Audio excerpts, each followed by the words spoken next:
चला नमस्कार मित्रांनो, मी पवन देशपांडे तुमचं परत एकदा आपल्या युट्यूब चॅनलमध्ये सहर्ष स्वागत करतो. मित्रांनो, तुम्ही थंबनेल बघून आणि लिंक शेअर केली होती ती पाहून जर आला असाल तर नक्कीच तुमचं टार्गेट जे आहे त्या अपकमिंग तलाठी भरतीमध्ये काही ना काही यश मिळवण्याचं आहे. 2023 मध्ये तलाठी भरतीची जवळपास 4,500 पदांची जाहिरात पडली होती. त्यामध्ये आपले भरपूर सारे विद्यार्थ्यांचं सिलेक्शन झालं होतं.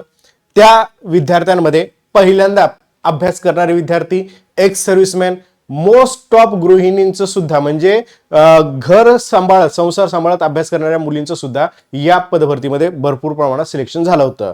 जे काही विद्यार्थी थोडेफार मार्काच्या फरकानं राहिले होते तलाठी भरतीमध्ये त्यांचं अपकमिंग 2025 मध्ये जेवढ्या जाहिराती आल्या त्या जाहिरातीमध्ये आणि 2024 मध्ये जेवढ्या जाहिराती आल्या त्या जाहिरातीमध्ये सिलेक्शन झालेलं पाहायला मिळते.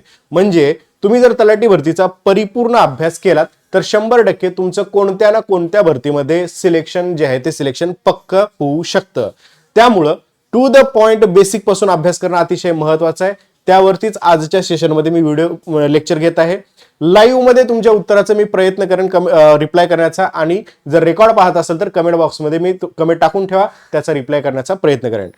टू द पॉइंट विद्यार्थ्याच्या डोक्यामध्ये जेवढे काही प्रश्न आहेत त्या सगळ्या प्रश्नाची उत्तर मी या सेशनमध्ये देण्याचा प्रयत्न करणार आहे. त्यामुळे सुरुवातीचा 1-2 मिनिट बघून खाली डन कमेंट करत बसू नका. व्यवस्थितरित्या व्हिडिओ बघा.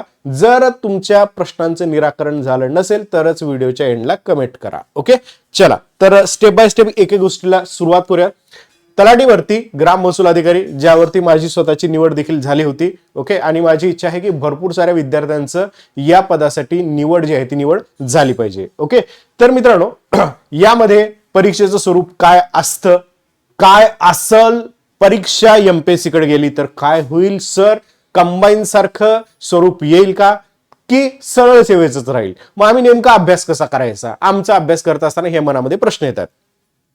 एज लिमिट तलाठी भरतीची जी होती तीच राहील का, परत अजून चेंजेस होतील, अभ्यासक्रम नेमका काय असेल, पेमेंट पगार किती भेटेल आणि शैक्षणिक पात्रता काय असेल, आणि सोबतच अजूनही इतरही गोष्टी, पदभरती कधी येईल, किती पदांची येऊ शकेल, ह्या सगळ्या गोष्टीवरती मी आजच्या सेशनमध्ये तुम्हाला माहिती सांगणार आहे. ओके, चला तर स्टेप बाय स्टेप एक गोष्टीला आपण कव्हर करण्याचा प्रयत्न करूया. तुमचं सर्वात शेवटी मी कमेंट बॉक्स वाचून तुम्हाला रिप्लाय करेन. ओके, सो पहिल्यांदा लक्ष देऊन ऐका. पहिली गोष्ट, तलाठी भरतीची तयारी करणारा प्रत्येक विद्यार्थी एमपीएससी बाय पवन देशपांडे हे टेलिग्राम चॅनल जॉईन करा. तलाठी भरतीसाठी हे टेलिग्राम चॅनल मागच्या 3-4 वर्षापासून काम करत आहे. स्कॅन करा किंवा हे सर्च करा, तुम्हाला भेटून जाईल. ओके, हे माझं पर्सनल टेलिग्राम आहे. दुसरं टेलिग्राम आहे पवन सर टेक्स्टबुक, हे टेक्स्टबुक कंपनीचं टेलिग्राम आहे. इथं माझ्या बॅचेसच्या लिंक, युट्यूबच्या लिंक सगळ्या पद्धत असणार आहेत. Point clear. चला, दोन्ही टेलिग्राम चॅनल जॉईन करून ठेवा. आता मी माझ्या ऍप्लिकेशन वरती कदाचित मी ही बॅच चालू करणार होतो, नरसिंहा बॅच. ओके, पण ही बॅच आता टेक्स्टबुक ऍप्लिकेशन वरती मला चालू करायचं आहे. ओके, भरपूर सारे विद्यार्थी मागच्या 15 दिवसापासून सर बॅच बद्दल डिटेल सांगा. मी 15 दिवसापासून बॅच बद्दलचं कोणतेही डिटेल सांगितलं नव्हतं. आजच्या सेशनमध्ये मी तुम्हाला बॅचचं डिटेल सांगत आहे. आपली तलाठी भरतीच्या सगळ्या विषयाची गणित बुद्धिमत्ता मी स्वतः घेणार आहे. यामध्ये कोणताही दुसरा मास्तर तोंड घालणार नाहीये. ओके, हे विषय फक्त आणि फक्त मी एकटा कव्हर करणार आहे, कारण 2023 मध्ये माझ्या पोरांचे 25 पैकी 25 मार्क आले होते. त्यामुळे आता याचं डिवाइड करून मी मॅथ, दुसरा रिझनिंग असं काही फालतूपणा होणार नाही. ह्याच्यामध्ये टोटल एकटे भाऊ शिकवतील आणि मॅथ रिझनिंग मध्ये तुमचा आउट ऑफ मार्काची तयारी करून घेतील. हा पहिला पॉईंट. इंग्लिशसाठी चांगली फॅकल्टी आहे तुमच्यासोबत याच टेक्स्टबुकच्या युट्यूब चॅनलला. पवन सर तुम्ही पाहू शकतात. सामान्यांची फॅकल्टी जस्ट चेंज झालेली आहे. बघूयात आता सामान्यांची फॅकल्टी एक्सलंट आणण्याचाच प्रयत्न होईल, किंवा तीच फॅकल्टी आली तर माझ्यासाठी सगळ्यात जास्त बेस्ट असेल. ओके, मराठी व्याकरणसाठी पण जबरदस्त फॅकल्टी असणार आहे तुमच्यासाठी. या सगळ्या फॅकल्टी तुम्हाला युट्यूबला त्यांचे लेक्चर करायचे आहेत. एक लेक्चर जर आवडले तरच बॅचला ऍडमिशन घ्यायचं आहे. मी काय बोललो, लेक्चर करायचे, लेक्चर केल्यानंतर जर तुम्हाला यांचे लेक्चर लय भारी वाटले तरच बॅचला ऍडमिशन घ्यायचं, कारण ही बॅच टू वर्थी असणार आहे माझ्यासाठी. मी प्रत्येक वेळेस तलाठीला जास्त डॅम हुड पद्धतीनं फोकस करत असतो, तसं माझ्या प्रत्येक बॅचलाच फोकस असतं. पण जरा स्वतः तलाठी असल्यामुळे मला बाकीचे तलाठी पण घडवायला जरा जास्त मजा येते, त्यामुळे मी या बॅचला जास्त फोकस करतो. यातला प्रत्येक मास्तर बेस्ट पद्धतीने शिकवत असेल, चांगला वाटला तर टेलिग्राम चॅनलला जाऊन तिथून ऍडमिशन घ्यायचं आहे. बॅचच्या फीस बद्दल तुम्हाला मी आधी सांगून ठेवेन. बॅचची फीस मी मार्केटशी कंपॅरिझन करत बसत नाही. ओके, मार्केटशी कंपॅरिझन नाही करणार, कारण इथं मी तुमचं पूर्ण फोकस याच्यावरच ठेवणार, अभ्यास करून घेण्यावरती भर असेल.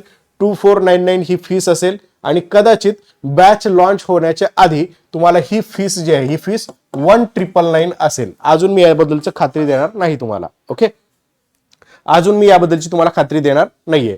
तर कदाचित सुरुवातीला येणाऱ्या विद्यार्थ्यांसाठी ही फीस असेल आणि बाकी सर्वांसाठी रेग्युलर ही फीस असेल. जास्त काही डिफरन्स राहणार नाही. त्यामुळे ज्यांना जॉईन करायचं आहे ते पोरं प्रत्येक जण जॉईन करू शकता. ओके, आता चला एक पॉइंट क्लिअर झाला. या 1700 पदाबद्दलच माहिती सांगतो तुम्हाला पहिल्यांदा. ओके, आणि मग पुढे जाऊयात.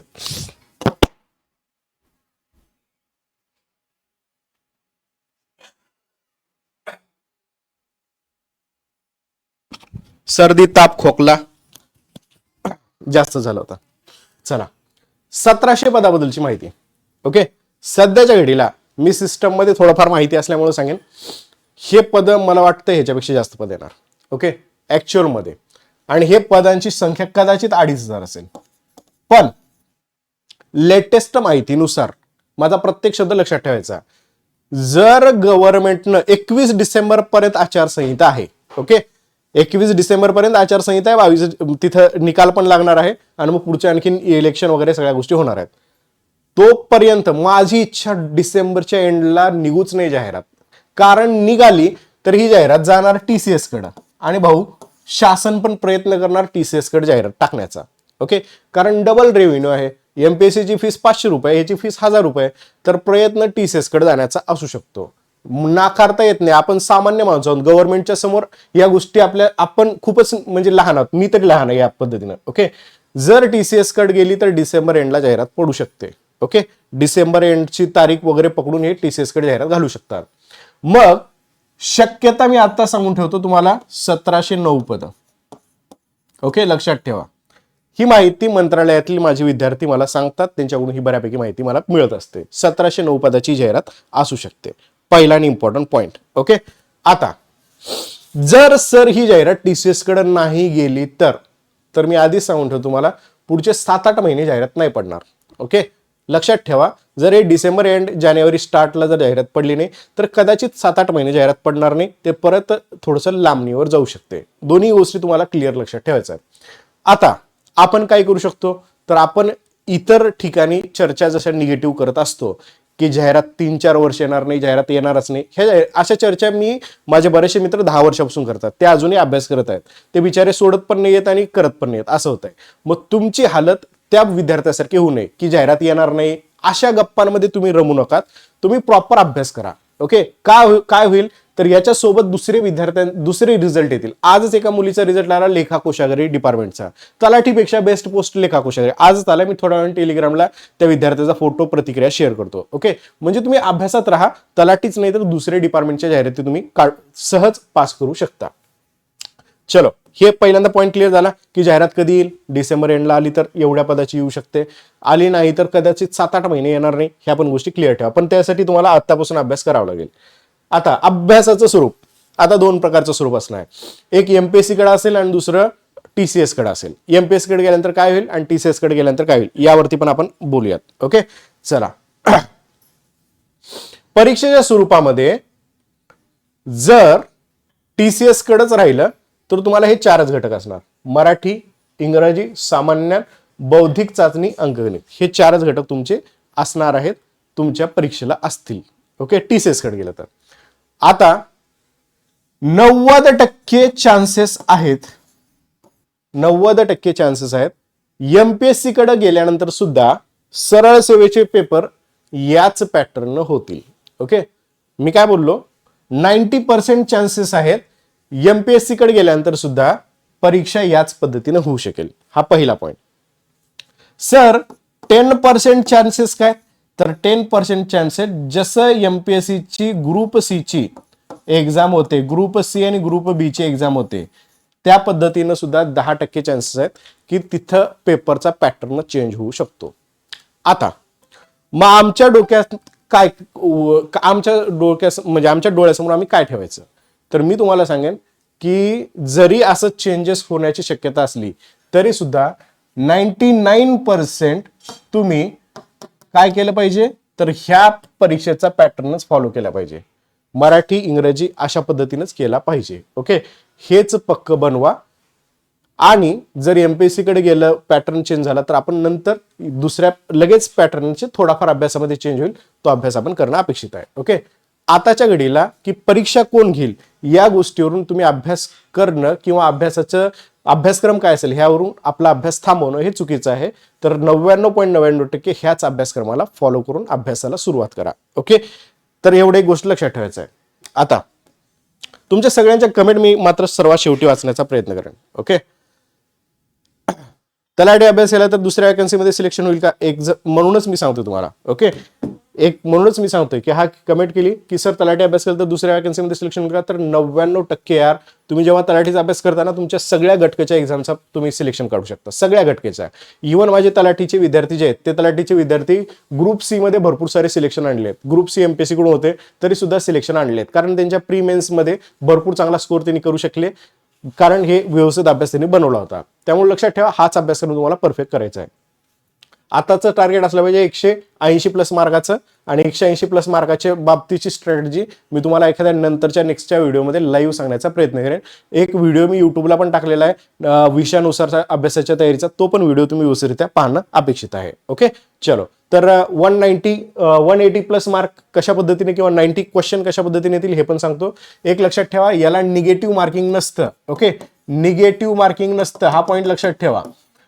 तर त्यामुळं आपल्याला मॅक्झिमम क्वेश्चन अटेम्प्ट करता येऊ शकतात. ओके, चला. अभ्यासक्रमाचा ही डिटेल व्हिडिओ मी नंतरच्या एखाद्या ह्याच्यामध्ये कव्हर करण्याचा प्रयत्न करेन.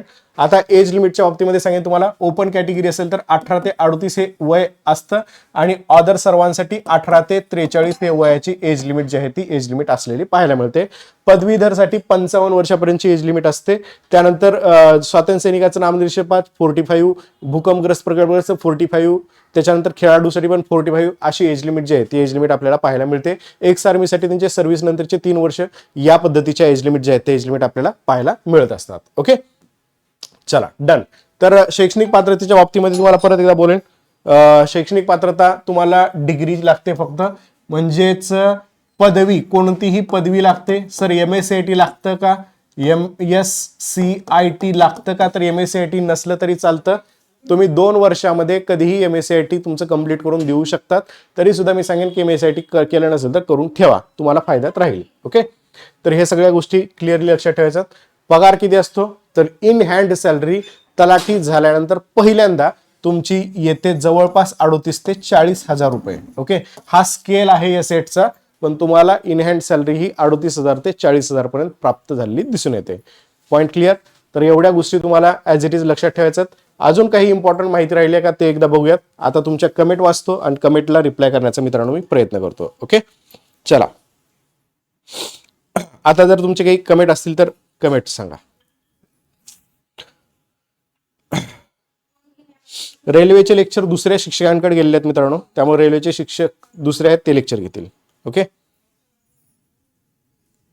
चला. आणखीन काही? सगळ्यांनी व्हिडिओला पहिल्यांदा खटकन लाईक मारा, व्हिडिओला लाईक मारून शेअर करा. बॅच बद्दलची इन्फॉर्मेशन हा कोपऱ्यातला नंबर आहे. ओके, ज्यांना कोणाला बॅच बद्दलची माहिती घ्यायची आहे त्यांनी या कोपऱ्यातल्या नंबरवरती कॉल करून तुम्ही बॅचची माहिती घेऊ शकता. ओके, चला, ठीक आहे, डन. तर होप सो जर तुमच्या काही कमेंट वाचायच्या शिल्लक असतील तर त्या कमेंट बॉक्समध्ये टाकून ठेवा, त्यावरती मी व्हिडिओ नेक्स्ट लेक्चरमध्ये कमेंटला उत्तर करण्याचा प्रयत्न करतो. ओके, चलो, बाय मित्रांनो.